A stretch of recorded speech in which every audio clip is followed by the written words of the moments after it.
aquí tengo lo siguiente. Primer aspecto, vean, glomérulo nefrítico membrana proliferativa. Estamos hablando de la membrana.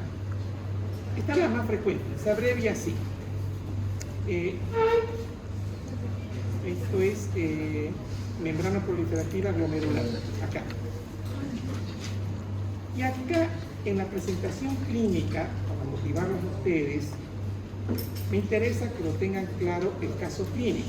En las glomerulopatías membrana proliferativa, con mayor frecuencia en la infancia, sí. Cuando estén rotando ustedes por el hospital de niños van a ver muchos niños con esta patología. Pero puede ocurrir a cualquier edad. La presentación clínica y el curso son extremadamente variables, desde benignos y lentamente progresivos hasta rápidamente progresivos. Así los pacientes pueden presentar. Miren esto. Empezamos.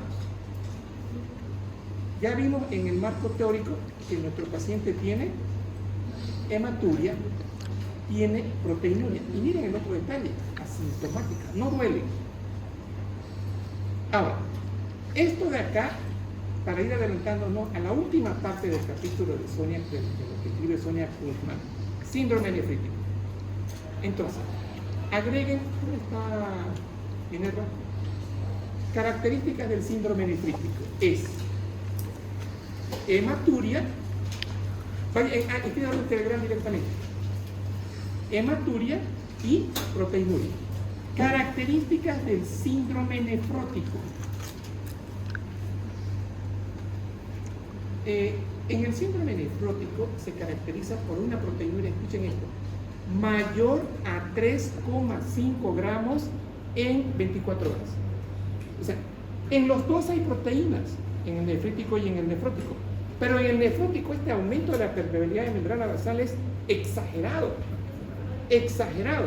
Entonces aquí tenemos un síndrome nefrótico. La variada presentación clínica se debe a diferencias en la patogénesis del trastorno y en el momento de la biopsia diagnosticada en relación con el curso clínico. El grado de insuficiencia. Ahora vamos a pasar al final, como hay daño endotelial, hay nefroesclerosis, glomerulosclerosis, al final vamos a tener nosotros una disminución del filtrado glomerular a menos de 60. Y en el síndrome nefrítico aumenten hipertensión. ¿Por qué hipertensión? ¿Qué nos excreta? Sodio y agua, consecuentemente mayor retorno venoso, más gasto cardíaco, hipertensión arterial, porque hipertensión arterial dijimos gasto cardíaco por resistencia periférica. Bien, puede estar presente. Los pacientes que presentan temprano el proceso de la enfermedad, cuando la biopsia renal muestra lesiones proliferativas, tiene más probabilidades de tener un fenotipo nefrítico. O sea, ya uno nace lo único que falta ahora es el elemento que gatille esto. Y aquellos con la patología de una membrana proliferativa. Esto ya es un diagnóstico histológico. Forma de luna creciente, puede presentar glomerulonefritis rápidamente progresiva. Entonces, esto ya nos va a dar el diagnóstico, nos va a dar el patólogo. Por el contrario, los pacientes con biopsias que muestran cambios avanzados que incluyen tanto reparación como esclerosis tienen más probabilidades de tener fenotipo nefrótico. Los pacientes con la patología membrana proliferativa clásica a menudo tienen características tanto nefrítico agudo como nefrótico, denominado nefrítico nefrótico. Ahora, tenemos acá la parte inmunológica de este síndrome de membrana proliferativa. Y aquí tengo, esto es interesante. ¿Quién es el antígeno? Una hepatitis C. O sea, el haber tenido un paciente con hepatitis C, yo tuve recién un paciente de 75 años con hepatitis C, normalmente esto es sexual de sangre, ¿no? ¿Y sabe dónde se lo agarró? En el dentista.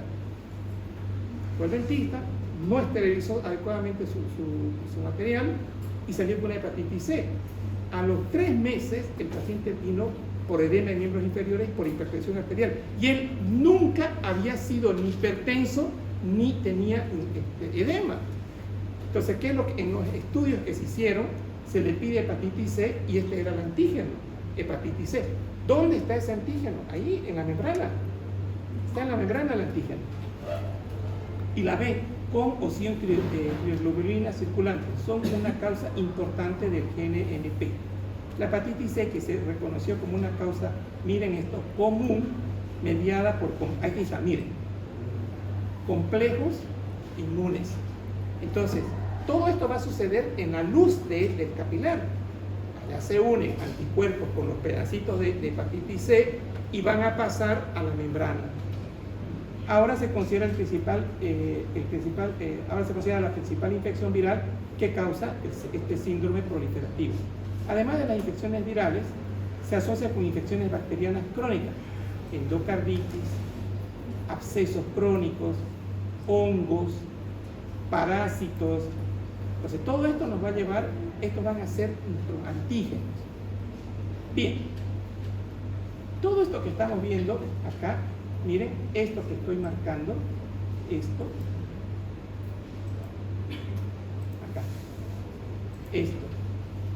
esto que voy a marcar, ¿qué es? Bien, membrana basal, y esto de acá, endotelio. Ahora, miren los podocitos. Los podocitos están prendidos a la membrana basal, y aquí yo tengo las fenestraciones. Entonces, esto es normal, un endotelio con sus fenestraciones, y aquí estaban los pedicelos con sus fenestraciones. Bien, aquí que tengo, acá en la membrana basal, tengo el antígeno, que ya lo mencionamos, que puede ser el antígeno, y ahí, esto está sucediendo en la parte aquí, en la circulación, ¿no? Porque son inmunocomplejos. Y activan ¿qué? El C1, este C1 tiene tres componentes, el C1Q y el R, y el S. Activa el C1Q, y estos, miren, automáticamente son proteasas, van a romperlo en dos partes, en una proteasa A, B, C2A y C2B. Para que no les sea difícil comprender, ¿dónde está el C4A? Forma parte de la anafilotoxina, o sea, por eso es que aquí no está el C4A, porque va a formar parte de la anafilotoxina. Entonces, por eso tengo un C4B y tengo un C2A. Este elemento que estamos acá,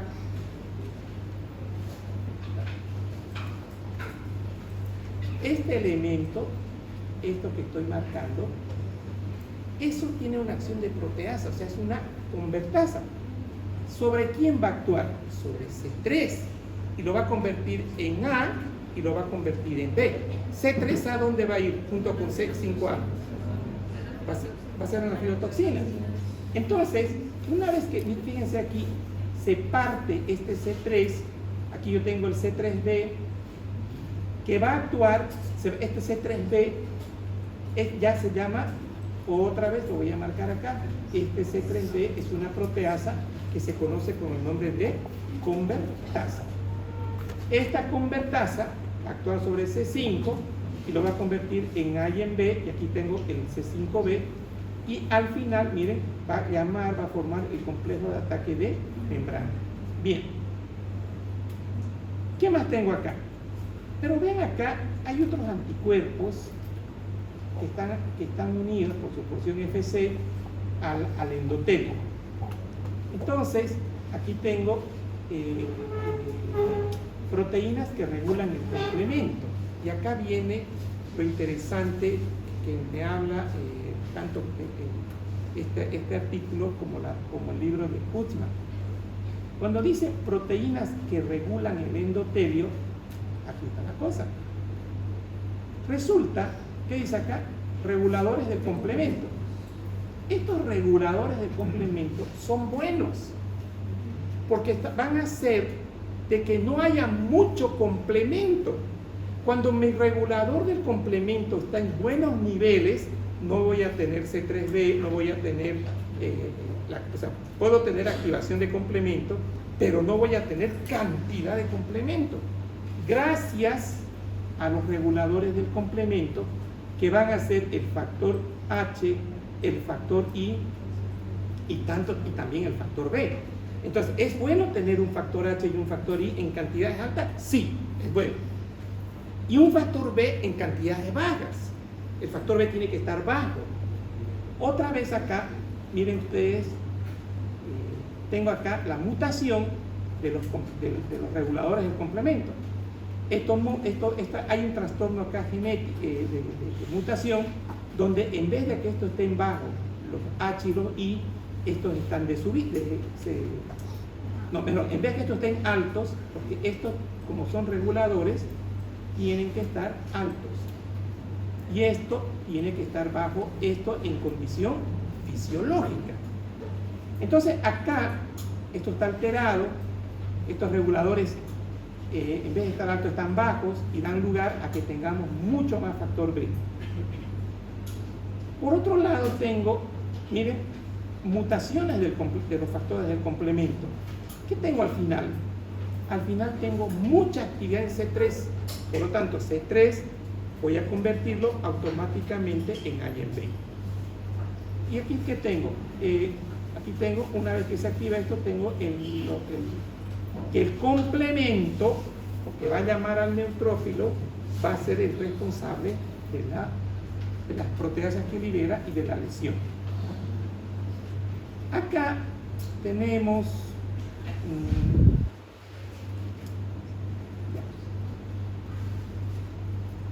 entonces volvemos otra vez aquí atrás, acá. Entonces, en esta primera parte, vean, vemos el C3B, que es la convertasa, actúa sobre C5 y lo convierte en este complejo ataque de membrana. Y miren esto. Este fenómeno, fase proliferativa, endotelio, membrana basal, podocito. Estoy adentro, ¿no ven? Miren la flecha ahora. Fíjense esto. C3A, C5A, ¿qué hace? Llama a los monocitos y a los neutrófilos, hay quimiotaxis. Pero estoy dentro del vaso. Esta P que ustedes ven son las proteasas de los neutrófilos o de los monocitos. Y miren a dónde van. ¿Qué van a dañar? El endotelio. ¿Y qué va a pasar después del daño endotelial? Exacto, filtrado de eritrocitos que van a ser después dismórficos. Y vamos a tener, fíjense que ya tengo, o sea, fíjense que esto se va afuera y de afuera va a producir daño, ¿no? Está produciendo daño. Esta es el verdadero proceso inflamatorio. Entonces, sin C3A, sin C5A, yo no puedo tener neutrófilos. Pero ahora en esta imagen, vean, sobran las palabras para que ustedes entiendan que la presencia del neutrófilo a consecuencia del C3A y C5A van a hacer liberar sus proteasas, y sus proteasas son todos estos contenidos que se encuentran dentro del neutrófilo: H2O, OH, peróxido de hidrógeno, hidroxilo, lisosimas, mieloperoxidasa, el MP, mieloperoxidasa. Bien, y aquí ahora viene una fase de reparación. Señores, miren esto. En la fase de proliferación que tengo en el intersticio, ¿qué tengo? Exacto, y proteasas, ¿no? Y en la fase de reparación no hay nada de eso. ¿Lo ven? Porque el organismo se encarga de reparar, pero eso es cuando tenemos nosotros nuestro sistema inmunológico adecuadamente, sin mutaciones, sin nada. Pero miren este podocito ahora, ¿lo ven? ¿Y cómo está aquí el podocito? Está plano. En el marco teórico que dice Kuzman, resulta de que esto se vuelve plano porque hay mutaciones acá, alteraciones de las proteínas de estos. Aquí hay unas proteínas que van a hacer que estos dos estén unidos. Eso se llama anclaje. Entonces, estas proteínas del anclaje van a ser destruidas por este proceso inflamatorio. Consecuentemente, ahora voy a tener una patología. Hay un capítulo, unas 4 páginas, 4 letras ahí en Kuzman, habla de lesión de los podocitos. Entonces, cuando estemos hablando ya de un podocito lesionado por el proceso inflamatorio que ayer les expliqué, va a generar un aplanamiento del podocito, una destrucción de los pedicelos y consecuentemente aumento de la membrana del papel proteinura, cilindro y eritrocito. Bien, en esta diapositiva, acá,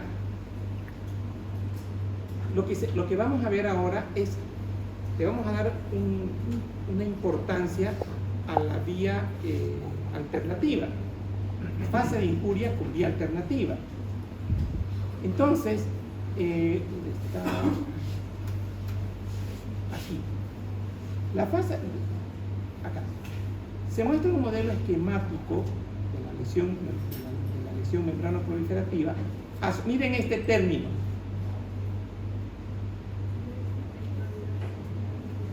Esa es una palabra clave, desregulación.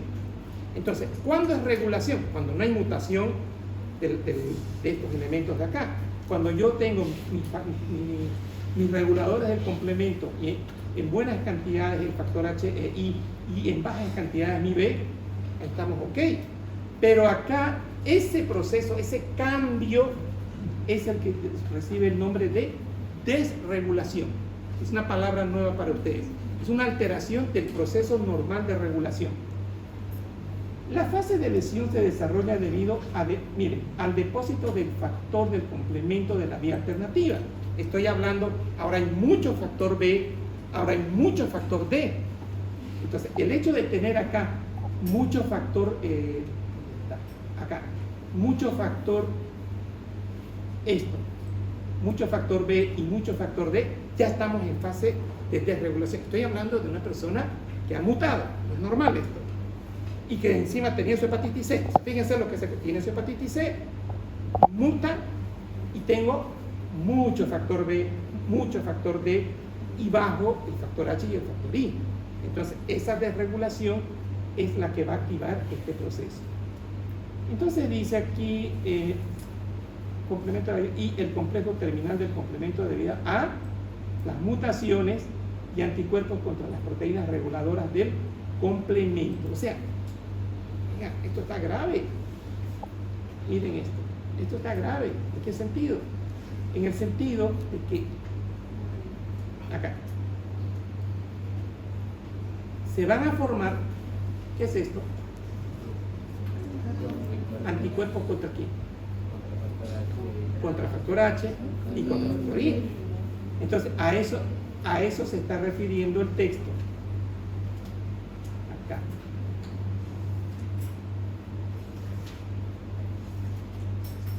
Acá. Dice del complemento debido a las mutaciones y anticuerpos contra las proteínas reguladoras del complemento. Entonces, ahora, esto está en Kussmann también. Esto ya lo tienen ustedes. Ya lo entienden ahora este cuadro. Entonces, y anticuerpos contra las proteínas reguladoras del complemento. Se muestran anticuerpos de las estructuras rosadas en forma de Y contra el factor del complemento H. Esto es el factor del complemento H, el factor del complemento I, el factor B y convertasa C3, que es el nefrítico. Las fases proliferativas y reparadoras son como se describen en la lesión membrana proliferativa, mediadas por los complejos inmunitarios en la figura 1. Entonces, la clave de esta patología, miren de bonito, o sea, New England, vayan cuando puedan, entren a New England, ahí van a aprender de virus imperfectos. Miren acá los anticuerpos contra los factores reguladores del complemento H. Este de acá, van a atacar. Y ahora, miren, anticuerpos aquí contra C3. Entonces, consecuencia de esto que tengo, el C3 es una proteína que está en el plasma. Se une al factor B y al factor D y lo convierte en una convertasa. Pero para hacer convertasa, por favor, tiene que unirse tiene que unirse este factor B a este C3. Acá, el C3 ya partido se convierte en C3B y esto ya va a activar automáticamente C5 y aquí, de aquí para adelante ya es lo mismo. A ver, ¿qué tengo acá? Aquí tengo una desregulación FC del factor regulador del complemento H, esto es por anticuerpo, esto está menos. Y aquí miren ustedes, es atacado mi factor regulador del complemento I, ya no tengo esto, ¿no? Por lo tanto, le doy rienda suelta al factor D y al factor B que se une con el C y ahí activan al factor C.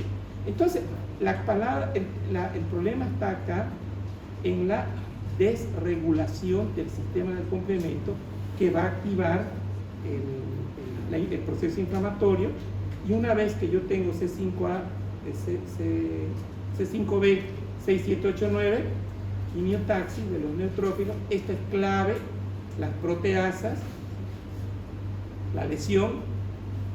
Bien, y aquí está la tablita que nos trae el libro de Kuzma. Yo viajaba a Chile, me tocó con un profesor. Chile tiene una medicina súper, es de primer mundo. Y me dijo algo, por los años, cuando sean ustedes ministros, sí, no era un ministro, ojalá, pero que ese ya llegué con el oído abierto. Dijo esto, nosotros en Chile no descubrimos la pólvora, nosotros copiamos lo que ya está hecho y lo mejoramos. En Chile, me decía, la sociedad de oncología se reúne con el ministro y le dice al ministro, ¿sabes qué? Necesitamos que este producto entre al SUS. No es las marchas las que lo meten al SUS, es el concepto lógico, que es lo que estamos estudiando ahora. Y me acordé de esto porque esta misma fotito, vean, está en Kuzma, lo mejoran, lo ponen. Y él mismo, el autor de Kuzma, dice, revise New England Journal 2012. Entonces, para mí fue un súper regalo el día de hoy. Yo aluciné hoy día cuando vi esto. De verdad, es así. Tener esto, el entenderlo de verdad, el no aprenderlo de memoria, hace que se lo pueda transmitir a ustedes. ¿Y quiénes ganan en esta historia? Ustedes. Yo me tiré 20 años queriendo entender esto y no podía, pero gracias a la ayuda de Tamara. Tamara, ayer hizo un contacto con mi primo, que fue un día estuvo sentado donde está David, fue alumno de aquí, de Fisiopacto, primo, está ahorita en España, postuló al examen, al MIR, y está haciendo nefrología. Con la ayuda de él, primo, y de ella, me mandó ese libro de glomerulonefritis. O sea, ese es un libro solo que habla de glomérulo. Solo habla de glomérulo. El que de ayer vieron, por si acaso, David, si no lo vieron, el de ayer. ¿Listo? Bien. Entonces, aquí tengo esto. Evaluación.